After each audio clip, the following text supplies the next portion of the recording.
menyertai kita pagi ini. Saya ikuti sebuah aplikasi doa, dan di doa itu saya diminta untuk ada permintaan, sudah ada instruksi untuk mulai berpikir dan berdoa sama Tuhan supaya Tuhan kasih tahu sama kita kapan terakhir Tuhan menyertai. Dan itu ajaib banget ya waktu saya bilang Tuhan tunjukin, berikan saya pengertian kapan Tuhan menyertai. Dan itu luar biasa karena beberapa menit sebelum itu aja Tuhan ada gitu, dan saya bisa rasakan dan Tuhan ada di sini di dalam rumahnya. Saudara, saya mau kita berdiri bersama-sama, kita mulai dengan pujian ini. Kau Allah yang hidup, Kau Allah yang kudus, Kau Allah yang sempurna. Haleluya, haleluya Yesus.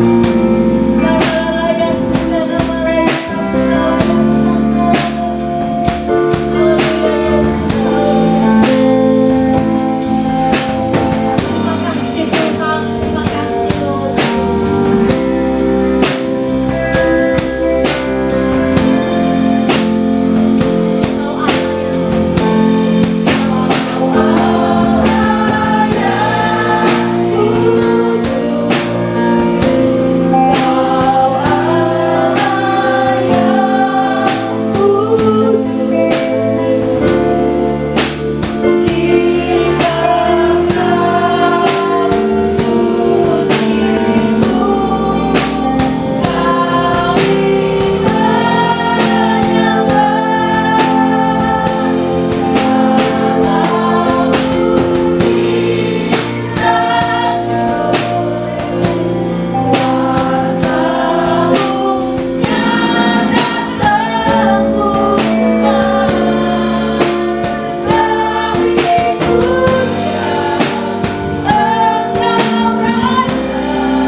Yesus.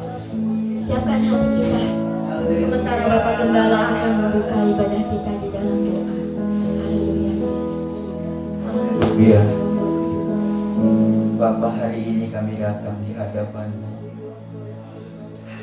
Kami sujud di altar. Kami mau berjumpa dengan Engkau pribadi lepas pribadi. Kami mau mengagung-agungkan nama-Mu. Kami mau menyembah Engkau. Kami mau meninggikan Engkau. Kami mau Tuhan Engkau memeluk dan menjamah kami. Urapi ibadah ini, urapi hamba-hamba-Mu, urapi kami semua. Biarkan jamahan Tuhan nyata bagi kami. Kehadiran Tuhan nyata bagi kami. Mujizat Tuhan juga nyata bagi kami. Terima kasih Bapa di dalam surga. Hari ini kami mau bersorak-sorai karena penuh kemenangan yang kami terima hari ini. Di dalam nama Tuhan Yesus, hamba berdoa, hamba mengucap syukur dan menyerahkan ibadah ini sepenuhnya ke dalam tangan. Haleluya. Amin. Amin, amin. Saudara tetap berdiri, berikan sapa atau salam. Kalau sudah nggak takut untuk shake hands, boleh coba tangannya. Saudara, kita mau memuji Tuhan karena pagi ini kita luar biasa, bukan? Haleluya, haleluya. Tuhan akan lebih luar biasa lagi buat kita. Mari kita nyanyikan. Doakan haleluya.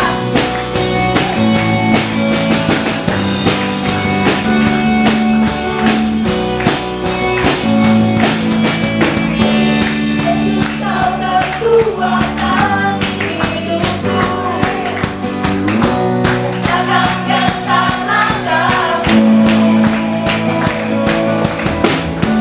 angkat tanganku di saat ku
dalam kehidupan kita sehari-hari, kita tahu Tuhan beserta kita. Kalau mau jujur sama diri kita sendiri, penyertaannya, kesetiaannya kepada kita sungguh luar biasa dan kita tidak dapat membalasnya. Biarkan hidup kita dipakai oleh Tuhan sedemikian rupa, supaya lewat hidup kita, di sekeliling kita orang-orang, terutama mereka yang belum mengenal Tuhan, boleh melihat bukti kebesaran Tuhan. Hidupku menggenapi firman-Mu, tanda mujizat sertai tiap langkahku. Kau bersamaku di dalamku, jarimu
pagi hari ini Tuhan, kami menundukkan kepala dan hati kami di hadapan Engkau. Karena kami memohon agar Tuhan berbicara dan menjamah hati kami, seluruh kehidupan kami. Hamba berdoa agar pengurapan Allah turun ke tengah-tengah kami, mengubahkan cara kami berpikir, membawa kami mengerti rencana Tuhan dan masuk di dalam rencana-Mu. Pada saat pagi hari ini hamba berdoa agar kuasa daripada Roh Kudus turun ke tengah-tengah kami, mengurapi setiap pribadi lepas pribadi dari kami Tuhan, dan membawa kami mengerti mengapa kami harus hidup seperti yang Kau kehendaki di tengah-tengah dunia ini. Kami menyerahkan seluruh waktu ini ke dalam tangan-Mu ya Bapa. Biarlah Tuhan yang akan bekerja secara penuh di pagi hari ini, menaklukkan setiap pikiran dan hati kami kepada Kristus, dan merubuhkan setiap benteng yang dibangun oleh keangkuhan hidup manusia dan menaklukkannya kepada Kristus. Biarlah pengetahuan akan Allah turun ke dalam hidup kami, pengenalan akan Engkau akan turun ke dalam hati kami. Roh takut akan Tuhan akan menguasai hidup kami, sehingga kami semakin lama semakin serupa dengan Kristus. Dan kami mau agar hidup kami dapat menyenangkan Tuhan. Hamba menyerahkan seluruh waktu ini ke dalam tangan-Mu, menyucikan pikiran, lidah bibir hamba-Mu dan hati hamba, sehingga apa yang hamba sampaikan akan merupakan isi hati daripada Tuhan. Terima kasih Bapa di dalam surga, menyerahkan seluruh waktu ke dalam tangan-Mu. Di dalam nama Tuhan Yesus kami berdoa. Amin. Terima kasih untuk worship leader, singer dan musik pada pagi hari ini. Bapak Ibu sekalian, hari ini di minggu yang terakhir di bulan April dan juga hari terakhir di bulan April. Tentu saja kita bicaranya berarti hari ini terakhir, semuanya terakhir ya, tentang kejujuran. Dan harus jujur, saya jujur nih, sulit mencari tema yang pas, ya, mencari apa sih yang mau disampaikan. Kayaknya semuanya udah disampaikan, entah itu dari renungan, entah itu dari firman Tuhan gitu ya. Sehingga apa yang saya berharap bahwa apa yang akan saya sampaikan pada pagi hari ini mengunci semua pemberitaan firman Tuhan tentang kejujuran dan ketulusan. Dan sangat menarik Bapak Ibu, ketika saya mulai pelajari bahwa tema tentang kejujuran itu di dalam Kamus Besar Bahasa Indonesia itu disamakan dengan ketulusan. Dan tema pada hari ini sama seperti di info, itu judulnya ketulusan dalam mengikut Tuhan. Karena kejujuran disejajarkan di dalam bahasa Indonesia itu dengan tulus hati, murni gitu ya. Maka saya mau hari ini ketika saya bicara tentang ketulusan, Bapak Ibu Saudara akan berpikir tentang hidup dengan jujur ya, dengan apa adanya di hadapan Tuhan. Dan Bapak Ibu kita harus tahu dalam sepanjang bulan ini kita sebagai orang percaya diharapkan untuk hidup dengan tulus di hadapan Tuhan. Tulus mengikut Tuhan, tulus melayani Tuhan, tulus mengasihi Tuhan. Kalau begitu apa sih arti ketulusan? Sangat menarik bahwa dalam bahasa Yunani ketulusan itu menggunakan kata yang artinya tidak bercampur. Saya harus jujur, kaget waktu saya lihat hal ini. Kenapa? Karena kata yang artinya tidak bercampur dengan hal-hal lain, murni, tulus, tidak licik, itu sedang disejajarkan dengan arti kata kekudusan. Artinya Bapak Ibu, ketika kita jujur, ketika kita hidup jujur, ketika hidup kita dengan tulus di hadapan Tuhan, rupanya kejujuran dan ketulusan itu merupakan salah satu bentuk nyata kekudusan hidup kita di hadapan Tuhan. Ya makanya tadi saya katakan, waktu saya mulai cari, saya sendiri terkejut, kaget dengan artinya. Karena apa? Karena di tengah-tengah dunia yang semakin gelap, ketulusan kita, kejujuran kita sebagai orang Kristen itu harus dipelihara dan dinyatakan. Saudara perlu tahu bahwa ayat Alkitab yang di dalam 1 Petrus pasal 5 ayat yang ke-8, bahwa si iblis itu berjalan keliling seperti singa yang mengaum-ngaum dan mencari orang yang dapat ditelannya, itu betul-betul harafiah. Artinya dunia, orang-orang yang tidak percaya, si jahat, si iblis itu sedang mengintai kehidupan kita. Terus-menerus ada, terus-menerus berusaha menjatuhkan iman kita. Dan salah satu yang tadi saya bilang, salah satu bentuk yang harus kita jaga dengan sungguh-sungguh adalah hidup dengan penuh ketulusan dan kejujuran. Saya makanya bilang, wah jadi berat nih. Kenapa? Karena bicara ketulusan ketika disejajarkan dalam artinya hidup kita, cara kita bicara, cara kita berpikir, cara kita merasa, cara kita bersikap tidak boleh bercampur atau sama dengan dunia ini. Dan itulah sebabnya kita harus sungguh-sungguh menerapkan kesungguhan dan ketulusan ketika kita hidup di dalam dunia ini dalam mengikut Tuhan.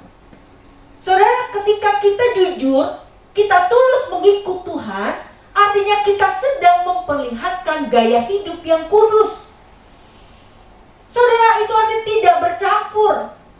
Sikap kita, cara kita bicara, cara kita berpikir, cara kita merasa, itu tidak sama dengan dunia ini. Kita tidak kompromi dengan Tuhan. Kita dapat dipercaya oleh Tuhan. Dan kalau endingnya seperti ini, ingat ini Bapak Ibu, bahwa ketika kita jujur, kita bicara jujur, kita bicara hidup dengan tulus, kita tulus mengikut Tuhan, adalah salah satu bentuk dari kekudusan. Itulah sebabnya kita harus tahu bagaimana cara kita untuk dapat hidup dalam ketulusan atau kejujuran. Dan saya melihat ada satu hal yang sangat menarik Bapak Ibu. Mengapa? Karena hidup jujur atau hidup tulus itu semakin lama semakin sulit dalam dunia ini. Orang katanya kalau orang yang jujur, orang yang tulus itu biasanya dikibulin, bahasa Jakartanya. Biasanya dikelecehin, dibohongin, ditipu. Gak bisa dapat keuntungan yang sangat besar. Tapi apakah itu benar? Selama 1 bulan ini, Bapak Ibu sudah mendengar dari hamba-hamba Tuhan yang lain, bahwa kalau kita hidup jujur, kita hidup tulus, ada berkat yang besar yang Tuhan sedang siapkan dalam kehidupan kita. Itulah sebabnya kita harus belajar bagaimana cara hidup dengan tulus atau jujur dalam mengikut Tuhan. Buka bersama dengan saya Bapak Ibu di dalam Galatia pasal yang kedua, ayat yang ke-19 sampai dengan ayat yang ke-20. Galatia pasal yang kedua, ayat yang ke-19 sampai dengan ayat yang ke-20.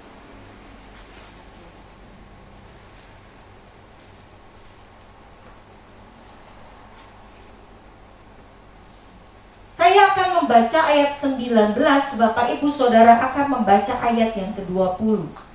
Galatia pasal 2 ayat 19 sampai ayat yang ke-20. Sebab aku telah mati oleh hukum Taurat untuk hukum Taurat, supaya aku hidup untuk Allah. Aku telah disalibkan dengan Kristus. Ayat 20. Namun aku hidup, tetapi bukan lagi aku sendiri yang hidup, melainkan Kristus yang hidup di dalam aku, dan hidupku yang kuhidupi sekarang di dalam diri adalah hidup oleh iman pada Allah yang telah mengasihi aku dan menyerahkan dirinya. Saya hanya berikan satu kunci Bapak Ibu. Tapi kalau kunci ini Bapak Ibu bisa pakai, bisa pergunakan sampai seumur hidup kita, maka Bapak Ibu akan hidup dengan jujur dan tulus. Hanya satu kuncinya di dalam bagaimana cara kita untuk hidup dengan tulus dan jujur mengikut Tuhan adalah dengan menjadi manusia Allah. Kalau di sini di dalam terjemahan bahasa Indonesia itu nggak jelas Bapak Ibu. Tapi di dalam terjemahan The Message dalam bahasa Inggris itu ada satu kalimat yang menarik perhatian saya. Mengapa? Karena Paulus gitu ya, ketika dia sedang menulis surat Galatia ini, dia sedang menceritakan betapa dia mau mengikut Tuhan dengan sungguh-sungguh. Siapa yang gak kenal sama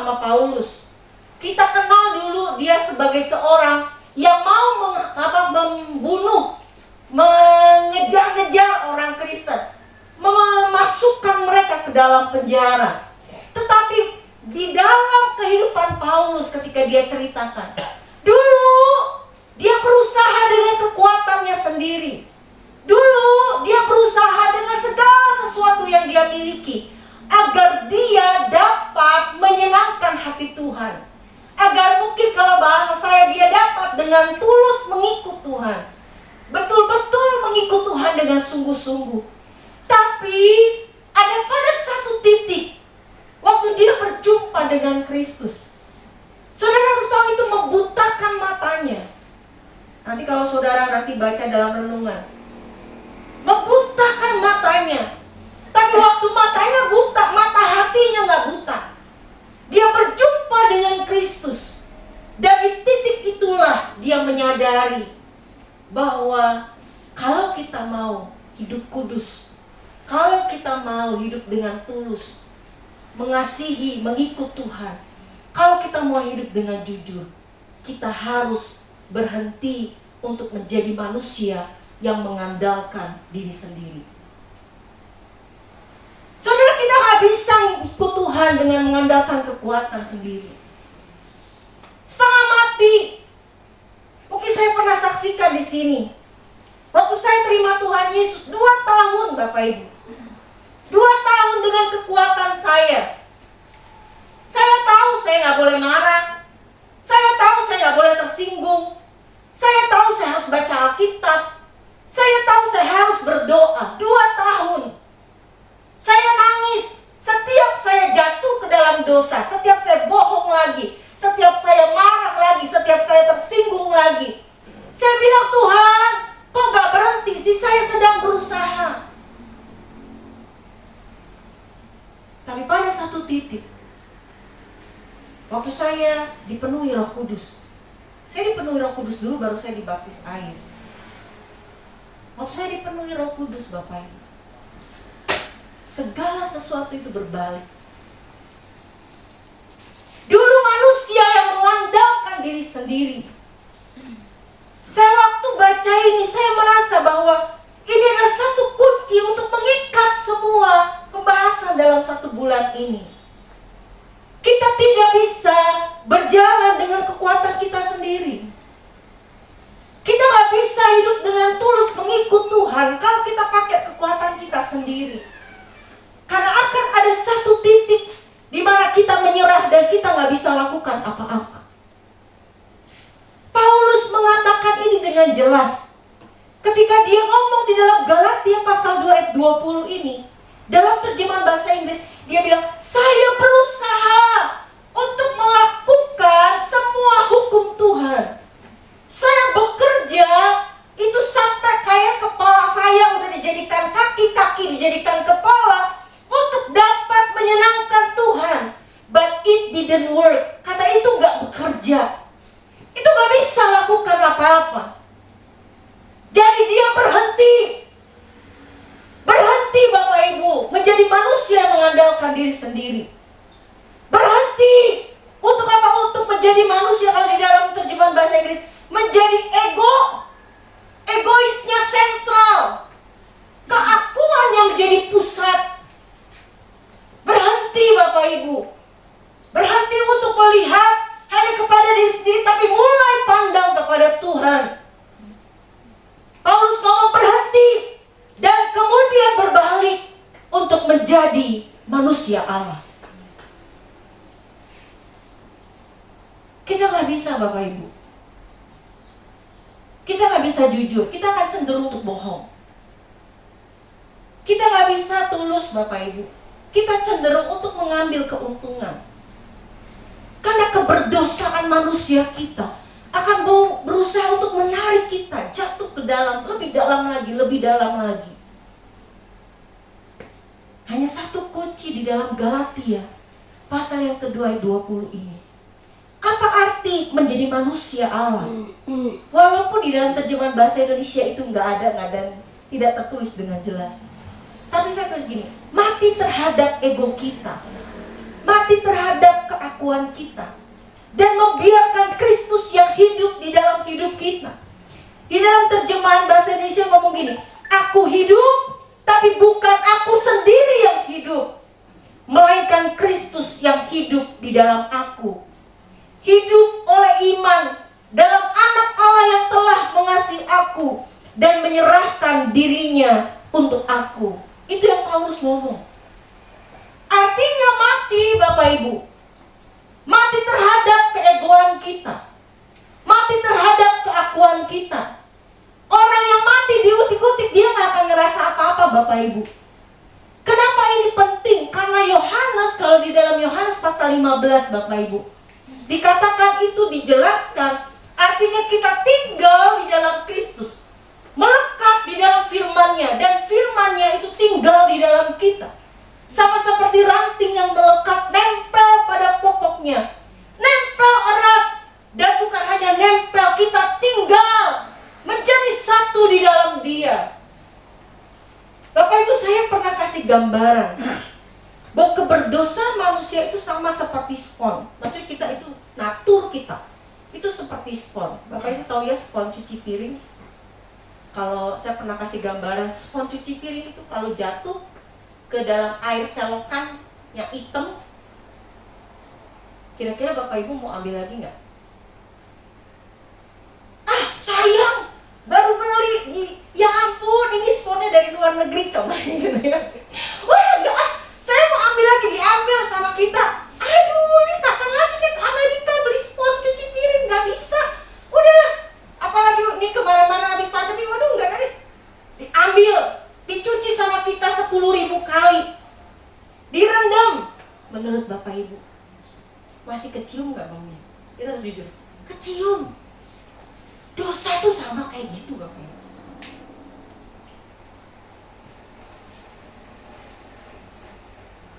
Itu membuat kita nggak bisa lepas.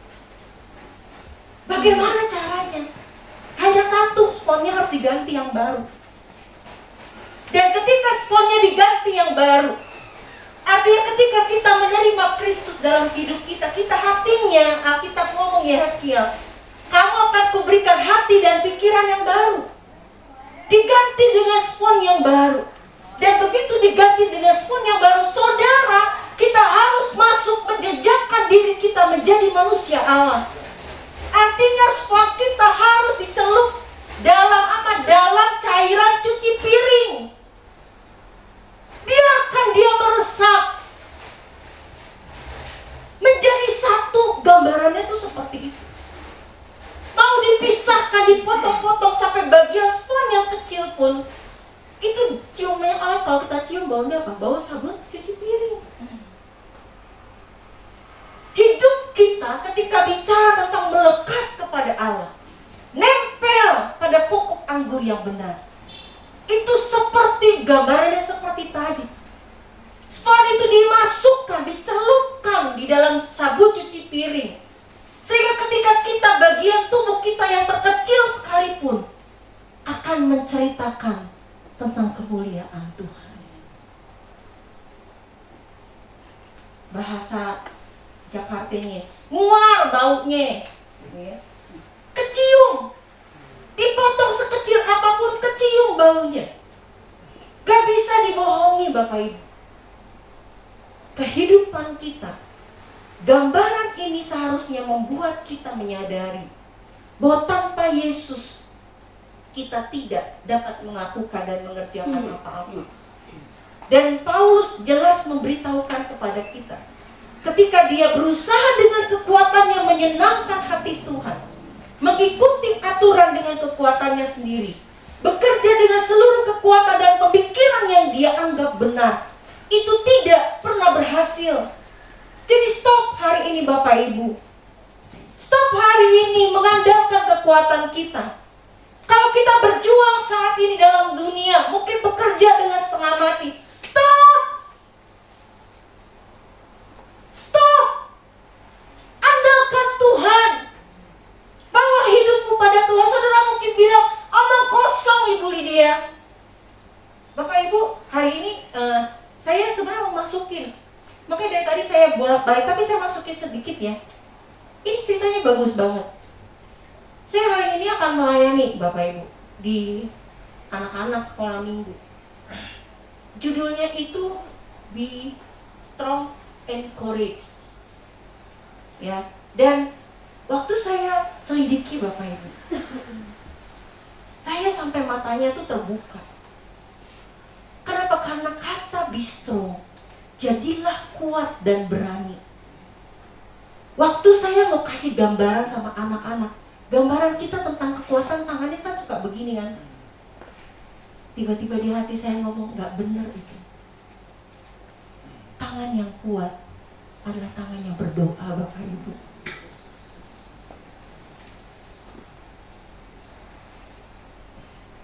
Dan courage bicara tentang berani, itu kalau hatinya di dalamnya ada Yesus Bapak Ibu. Kita kadang takut dan gentar menghadapi dunia ini. Kita kadang gak bisa lakukan apa-apa, tapi ini serius Bapak Ibu. Selama ini kalau kita bilang semangat ya, kita kasih emotikonnya tangannya gini. Waktu saya mulai persiapkan hati, saya ngomong, saya tahu Tuhan yang ngomong. Gak seperti itu. Orang yang kuat adalah orang yang tangannya berdoa. Orang yang mengandalkan Tuhan dan menaruh harapannya pada Tuhan. Menjadi manusia Allah artinya mengandalkan Tuhan sepenuhnya. Terus menerus bergantung, tertaut hatinya kepada Tuhan. Celupkan dirimu Bapak Ibu di dalam kasih karunia Allah yang besar, sehingga tidak ada satu relung, kalau saya bilang, tidak ada satu bagian dari spon hidup kita, hati kita yang kosong, tenggelam di dalam hadiratnya, tenggelam masuk. Biarkan Tuhan yang bertahta dan menjadi kekuatan dalam hidup kita. Galatia memberitahu kita bahwa ketika kita berbalik kepada Tuhan dengan sepenuhnya, menjadi manusia Allah, maka Kristus akan menunjukkan bagaimana cara kita untuk hidup bergantung pada Allah. Bagaimana hidup dengan penuh kejujuran, bagaimana hidup dengan penuh ketulusan mengikut Tuhan. Kristus akan memberi kemampuan pada kita untuk melakukannya. Ketika kita menjadi manusia Allah, maka keegoisan kita tidak lagi menjadi pusat hidup kita. Kita bukan lagi yang utama. Kita tidak lagi menjadi pujian, mencari pujian untuk melakukan segala sesuatu. Kita tidak lagi berusaha dengan kekuatan kita untuk mengikut Tuhan, melainkan membiarkan Tuhan Yesus yang mengontrol dan memimpin hidup kita. Kita sama seperti naik pesawat terbang, tapi yang menjadi pilotnya bukan kita lagi, tapi kita membiarkan Kristus yang menjadi pilot hidup kita dan memimpin kita kemanapun Tuhan kehendaki. Saudara tahu kalau pesawat terbang itu salah pilot, itu bisa terjun bebas Bapak Ibu, mati kita. Serahkan hidupmu. Pada waktu bicara, serahkan hidupmu kepada Tuhan sepenuhnya. Biarkan Tuhan yang menjadi pemimpin dan menjadi pilot. Dia yang menguasai hidupmu, membawa engkau terbang tinggi, semakin lama semakin tinggi. Biarkan Dia yang menggenggam seluruh kehidupan kita dan mengajarkan kepada kita untuk dapat hidup dengan tulus dan jujur di hadapan Tuhan. Kalau begitu bagaimana menjadi manusia Allah? Di dalam 1 Timotius Bapak Ibu, 1 Timotius pasal yang ke-6 ayat 3 sampai dengan ayat yang ke-12.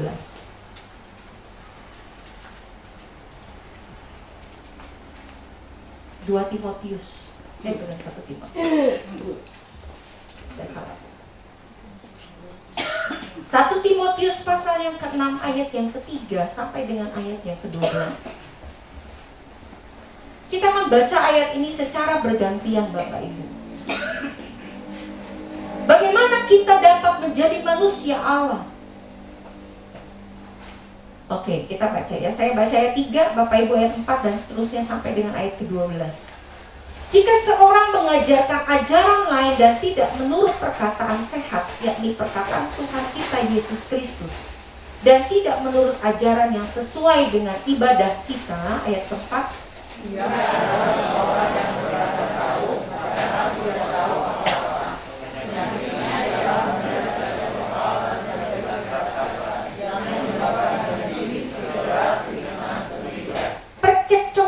antara orang-orang yang tidak lagi berpikiran sehat dan yang kehilangan kebenaran, yang mengira ibadah itu adalah suatu sumber keuntungan. Ayat ke-6.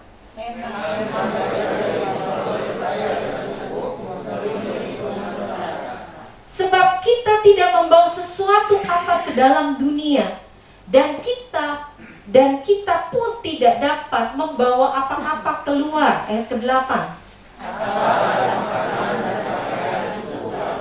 Tetapi mereka yang ingin kaya terjatuh ke dalam pencobaan, ke dalam jerat, dan ke dalam berbagai-bagai nafsu yang hampa dan yang mencelakakan, yang menenggelamkan manusia ke dalam keruntuhan dan kebinasaan.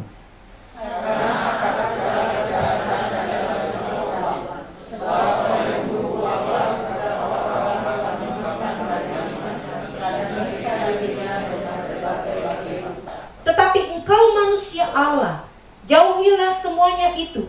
Kejarlah keadilan, ibadah, kesetiaan, kasih, kesabaran, dan kelembutan. Ayat 12.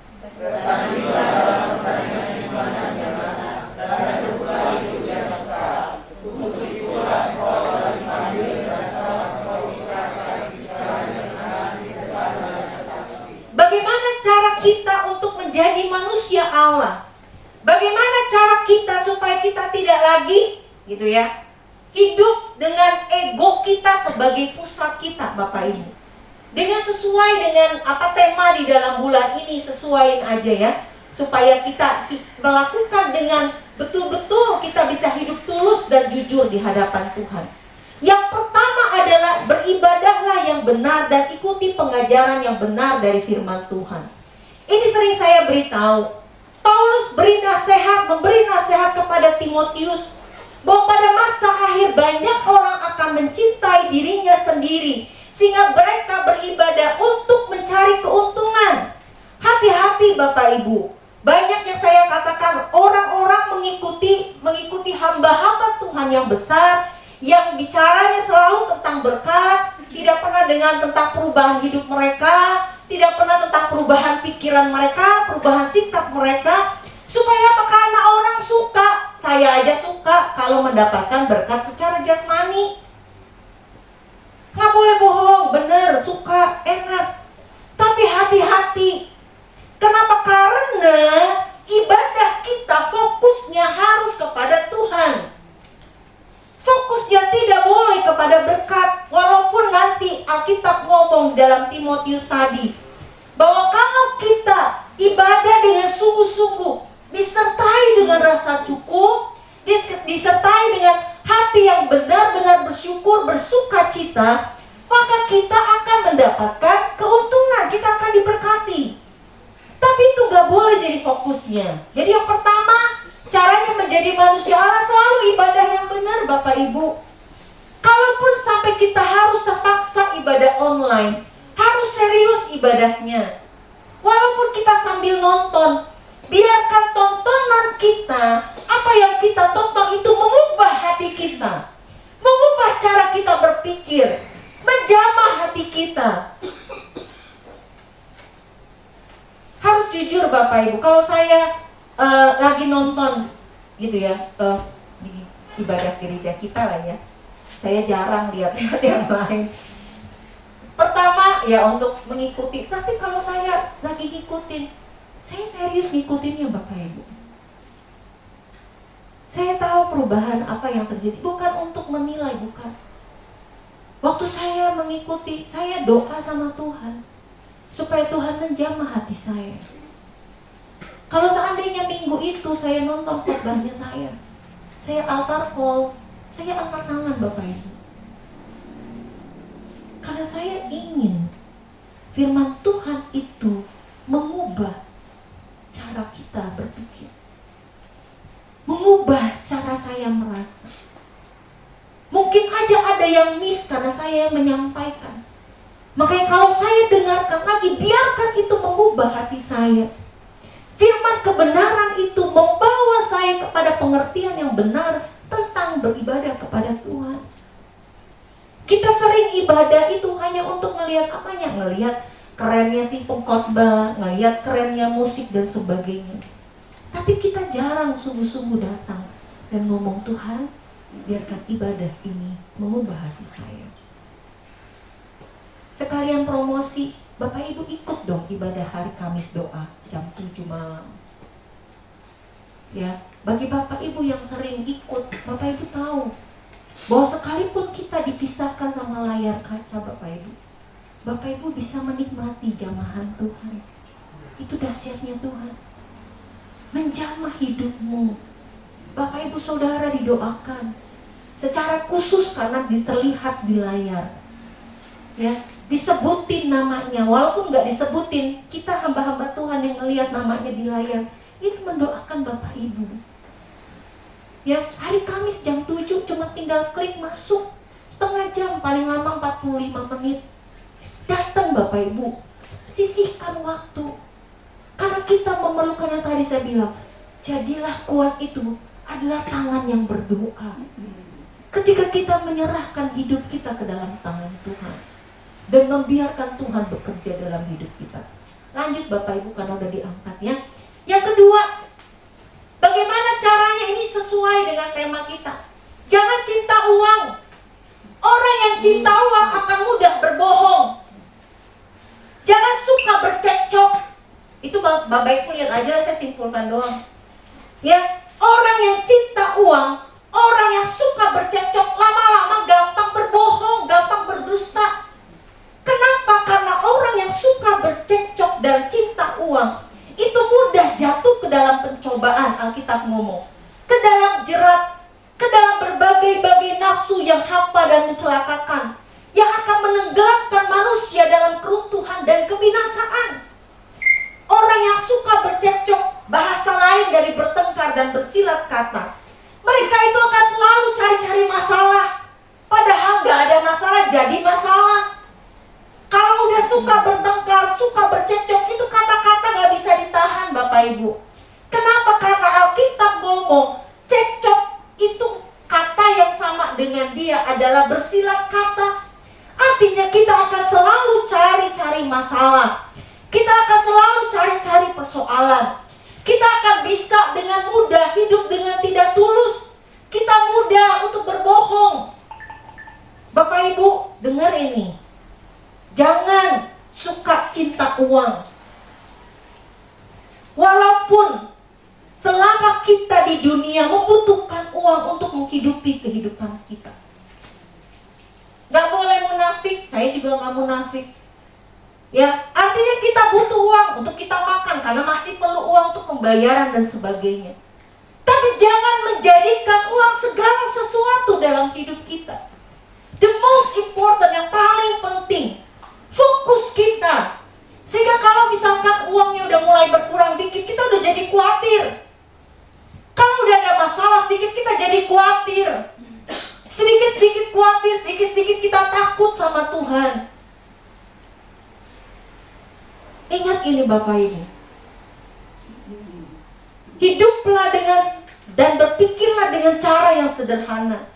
Alkitab mau pikirkanlah pertandingan iman yang benar dan rebutlah hidup yang kekal yang seharusnya menjadi fokus hidup kita. Jangan tenggelamkan diri kita ke dalam kecintaan akan uang. Jangan suka bertengkar istilahnya. Jangan suka cekcok. Jangan suka ribut dengan mulut kita. Kalau memang itu bisa ditahan-tahan. Kenapa Bapak Ibu? Karena nanti kata-kata kita akan membuat kita bisa hidup dengan tidak jujur atau dengan tidak tulus. Kalau kita marah, kita terus ngomong, itu seperti api yang dibakar sama bensin. Gak tahu tuh kenapa ya. Karena sesuai kali Alkitab ngomong, iman timbul dari pendengaran dan pendengaran firman Tuhan. Jadi kalau kita dengar omongan kita, hatinya tambah panas. Ya, itu yang dikatakan sama Alkitab. Saya akan menutup dengan satu kisah yang tertulis di dalam renungan pada hari ini. Bukan renungan, di dalam info. Di dalam Matius pasal 26 ayat 6 sampai 16, itu ada satu cerita Bapak Ibu. Sebetulnya cerita ini dijadikan dalam satu rentetan, dan itu membuatnya menjadi menarik. Mengapa? Saya akan bacakan dengan cepat. Ketika Yesus berada di Betania, di rumah Simon si kusta, datanglah seorang perempuan kepadanya, membawa sebuah buli-buli pualam berisi minyak wangi yang mahal. Minyak itu dicurahkannya ke atas kepala Yesus yang sedang duduk makan. Melihat itu murid-murid gusar dan berkata, "Untuk apa pemborosan ini? Sebab minyak itu dapat dijual dengan mahal, dan uangnya dapat diberikan kepada orang-orang miskin." Tetapi Yesus mengetahui pikiran mereka lalu berkata, "Mengapa kamu menyusahkan perempuan ini? Sebab ia telah melakukan suatu perbuatan yang baik kepadaku. Karena orang-orang miskin selalu ada padamu, tetapi aku tidak akan selalu bersama-sama kamu. Sebab dengan mencurahkan minyak itu ke tubuhku, ia membuat suatu persiapan untuk penguburanku. Aku berkata kepadamu, sesungguhnya di mana saja Injil ini diberitakan di seluruh dunia, apa yang dilakukannya ini akan disebut juga untuk mengingat dia." Kemudian pergilah seorang dari ke-12 murid itu yang bernama Yudas Iskariot kepada imam-imam kepala. Ia berkata, "Apa yang hendak kamu berikan kepadaku, supaya aku menyerahkan dia kepadamu?" Mereka membayar 30 uang perak kepadanya. Dan mulai saat itu ia mencari kesempatan yang baik untuk menyerahkan Yesus. Bapak Ibu, kalau melihat dalam cerita ini, sangat menarik kalau diperhatikan bahwa Matius membandingkan dua peristiwa yang terjadi ini pada waktu menjelang Tuhan Yesus disalib. Dan Bapak Ibu harus lihat ini, di dalam pasal 26 ayat yang ke-16 ada kata kesempatan yang baik. Dan kesempatan yang baik itu dimiliki oleh kita semua, sama seperti dimiliki oleh wanita yang sedang membawa minyak yang berisi buli-buli pualam itu. Dan juga kesempatan yang baik ini dimiliki oleh Yudas Iskariot. Kalau saudara lihat dalam cerita ini, dalam Matius pasal 26 ayat 6 sampai 13, ini menceritakan tindakan seorang perempuan yang tidak dikenal. Alkitab di dalam Matius ini tidak mencatat namanya, yang membawa sebuah buli-buli pualam berisi minyak wangi yang mahal. Minyak itu dicurahkan ke atas kepala Tuhan Yesus yang sedang makan. Biasanya kita lebih sering mendengar ceritanya dalam kitab Yohanes pasal 12. Yang jelas namanya adalah Maria, yang datang ke kaki Tuhan Yesus dalam satu perjamuan dan mengurapi kaki Tuhan Yesus dengan minyak wangi dan menyekanya dengan rambutnya. Tidak ada seorang pun yang dapat memberitahukan kepada kita siapa wanita dalam kitab Matius ini. Apa ia adalah Maria, wanita yang sama yang mengurapi kaki Tuhan Yesus, atau dia adalah orang yang berbeda? Tapi ada satu perbedaan yang sangat menyorok dalam kitab Matius ini. Ketika Tuhan Yesus menekankan kepada murid-muridnya bahwa sesungguhnya di mana saja Injil ini diberitakan di seluruh dunia, cerita tentang kematian Tuhan Yesus, cerita tentang akhir-akhir hidup Tuhan Yesus, maka apa yang dilakukan oleh perempuan ini akan disebut untuk mengingat apa yang telah dia lakukan bagi Yesus. Kesempatan yang baik yang dimiliki oleh perempuan ini, perempuan yang tidak disebutkan namanya di dalam Matius ini, merupakan tindakan yang sederhana Bapak Ibu, yang menggambarkan kasih, penghormatan, pengorbanan, dan penyerahan diri perempuan ini kepada Yesus. Kesempatan yang baik yang dia lakukan dengan baik. Mengapa? Karena kesempatan itu dia pergunakan untuk memuliakan Tuhan. Perempuan ini memberikan yang terbaik, kehidupannya, walaupun semua orang mengguncingkannya. Alkitab tidak mencatat dia mengatakan sesuatu kata-kata pun.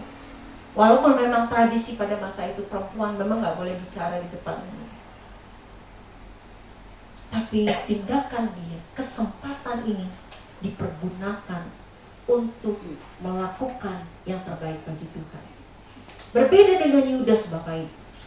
Kesempatan yang dilakukan oleh Yudas justru berlawanan dengan perempuan ini. Di saat perempuan ini berkorban, Yudas justru meributkan keuntungan yang bisa didapat dari persembahan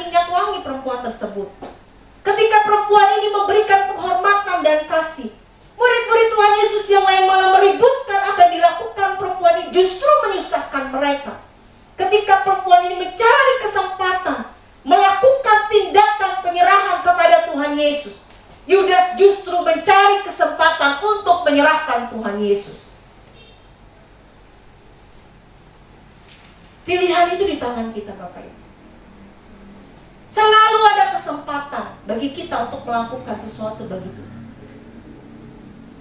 Ada titik-titik dalam hidup kita. Saya selalu ngomong, walaupun gak kelihatan titiknya, walaupun banyak orang gak setuju, tapi saya melihat bahwa di dalam hidup kita ada momen-momen, peristiwa-peristiwa tertentu yang membuat kita memutuskan kita mau melangkah menjadi manusia Allah, atau kita menjadi manusia yang mengandalkan diri sendiri dan kekuatan kita. Kita mau mencari kesempatan untuk melakukan tindakan pengorbanan kepada Yesus, atau kita mencari kesempatan untuk menyerahkan Tuhan Yesus.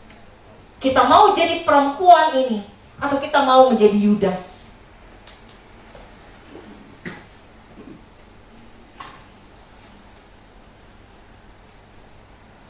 Saya tidak mau. Saya percaya juga Tuhan tidak mau kita menjadi Yudas, Bapak Ibu. Tapi Dia rindu supaya kita menjadi sama seperti perempuan yang mengurapi Yesus. Bapak Ibu Saudara, dengar ini. Ketika kita memiliki ketulusan mengikut Tuhan, si jahat dan dunia tidak akan senang. Tapi marilah kita tetap hidup dengan sepenuh hati, jujur, hidup dengan benar, hidup dengan tulus. Saya tahu itu bukan hal yang mudah, tapi lakukanlah sepenuh hati. Jadilah manusia-manusia Allah. Bertandinglah dalam pertandingan iman yang benar, dan raihlah hidup yang kekal. Beribadahlah dengan benar, dan biarkan ibadah yang kita lakukan mengubah hidup kita, mengubah cara pandang kita, mengubah hati kita. Jangan hidup sama seperti dunia ini dengan mencintai uang, suka bercekcok. Hiduplah dengan penuh damai dengan semua orang, berani mengalah untuk menang. Ngomongnya gampang, prakteknya susah. Berani hidup dengan penuh ketulusan, sekalipun kita mungkin dibohongi atau ditipu orang lain. Tetap lakukan yang benar. Tetaplah mengasihi Tuhan. Tetaplah berani berkorban bagi Tuhan. Dan hiduplah untuk melekat kepada Kristus. Karena Kristus akan memampukan kita untuk hidup penuh dengan ketulusan. Ingat yang tadi saya selipkan. Be strong and courage. Be strong itu artinya tangan kita terlipat berdoa dan menyerahkan hidup kita ke dalam tangan. Orang yang paling kuat adalah orang yang menyerahkan hidupnya ke dalam tangan Tuhan. Dan jadilah berani. Berani bukan bicara tentang hati kita, tapi ketika hati kita ada salib di dalamnya, ada Kristus di dalamnya, maka kita akan punya keberanian untuk hidup dan bertindak dengan benar. Berdiri bersama-sama dengan saya, Bapak Ibu. Saya berharap bahwa pemberitaan firman Tuhan ini akan mengunci semua apa yang harus kita kerjakan dan lakukan. Tetaplah tulus, walaupun itu merugikan saudara. Kita menyanyi lagu Yesus terlebih besar. Yesus terlebih besar di dalamku, di dalamku. Dia terlebih besar dalam hidup kita, Bapak Ibu. Ingat yang saya bilang, celupkan spon hidupmu, serap semua anugerahnya, hidup dengan penuh di dalamnya. Saudara mungkin merasa bahwa ya betul sulit, kita harus akui. Tapi ingat, dalam sepanjang bulan ini saudara sudah diberitahu berkat apa saja yang mengikuti orang-orang jujur dan benar. Yesus terlebih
Tuhan, saya tahu bahwa untuk hidup tulus dan jujur itu berarti bahwa saya harus hidup berbeda dari dunia ini.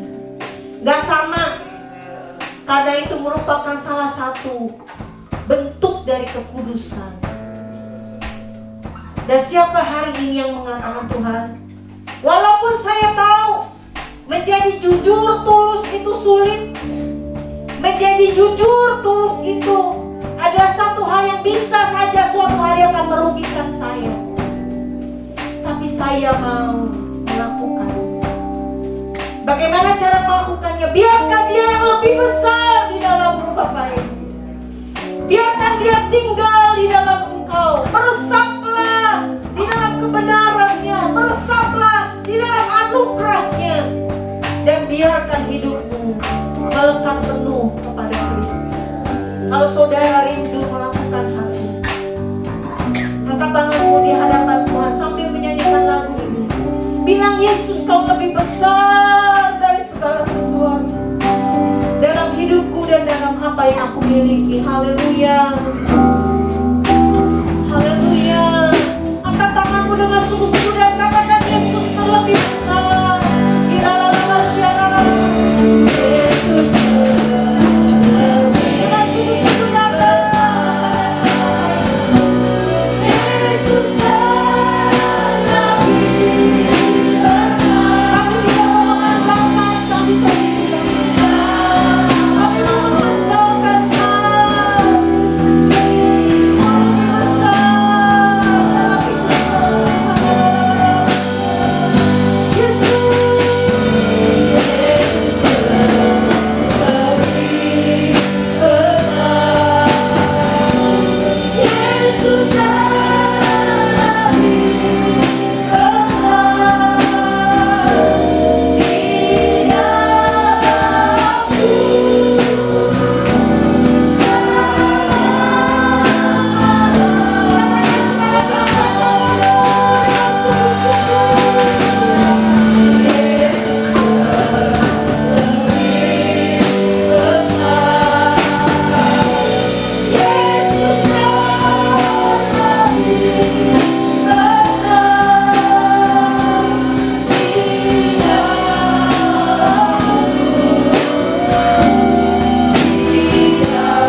Jadikan Tuhan yang terutama. Jadikan Tuhan yang menjadi fokus hidup. Jadilah manusia-manusia. Engkau yang khawatir dan takut akan apa yang akan terjadi besok. Engkau yang punya masalah dalam hidupmu. Hari ini datang pada Tuhan, ingat ini. Jadilah kuat, jadilah terus berani. Jadilah manusia-manusia Allah yang mengandalkan Tuhan sepenuhnya, menyerahkan dirinya kepada Tuhan sepenuhnya. Haleluya. Hamba berdoa bagi tangan-tangan yang terangkat Tuhan. Kami mau mengandalkan dirimu sepenuhnya, menyerahkan diri kami sepenuhnya ke dalam tangan Tuhan. Campur tangan dalam setiap pergumulan kami. Campur tangan di dalam setiap sikap-sikap kami Tuhan. Campur tangan Bapa ketika kami tidak berdaya ini. Kami mau mengangkat tangan kami di hadapan Tuhan. Dan kami mau agar Engkau yang menjadi fokus hidup kami. Jadikan kami manusia-manusia. Mulai dari detik ini sampai selama-lamanya. Kau terlebih besar dari semua masalah dari hidup kami. Kau lebih besar dari setiap pergumulan kami. Lebih besar dari setiap persoalan kami. Tolong kami ya Bapa. Dan ajar kami untuk mengandalkan Tuhan di dalam hidup kami. Hamba berhenti berbicara Tuhan. Bila hanya kebenaran firman yang tertanam di dalam hati kami. Baik Bapak dan Ibu, saudara-saudaraku yang dikasihi Tuhan, kita akan mengakhiri ibadah kita yang pertama ini. Engkau sudah diberkati oleh Tuhan. Engkau sudah mendengarkan isi hati Tuhan.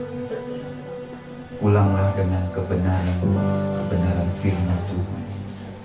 Biarkan firman ini menjadi pelita dalam hati kita setiap perjalanan kita sepanjang minggu ini. Biarkan kita berkomitmen bersama-sama untuk mentaati, melakukan kebenaran firman. Kami akan pulang dan meninggalkan tempat ini. Terima kasih untuk kesempatan kami bisa beribadah, datang ke rumah Tuhan bersama dengan umat-Mu yang lain. Terima kasih kami dapat memuji dan menyembah Engkau bersama dengan umat-Mu yang lain di rumah Tuhan. Terima kasih kami bisa menikmati firman-Mu dengan umat-Mu yang lain. Terima kasih untuk kesehatan yang Kau beri. Terima kasih untuk penyertaan Tuhan dalam hidup. Terima kasih untuk segala sesuatu yang kami rasakan, kami nikmati, kami alami bersama dengan Tuhan. Terima kasih untuk mujizat yang kami terima. Terima kasih karena Tuhan sediakan yang terbaik dan terbaik bagi hidup kami, bagi masa depan kami. Hari ini kami akan meninggalkan rumah-Mu. Kami akan kembali melakukan segala aktivitas kami. Berkati rumah tangga kami, berkati pernikahan kami, berkati anak-anak kami, berkati cucu-cucu mereka, jemaat, berkati semua orang-orang yang kami kasih, berkati gereja, berkati hamba-hamba yang melayani kami. Terima kasih Bapak dan Ibu, saudara-saudaraku yang dikasihi Tuhan.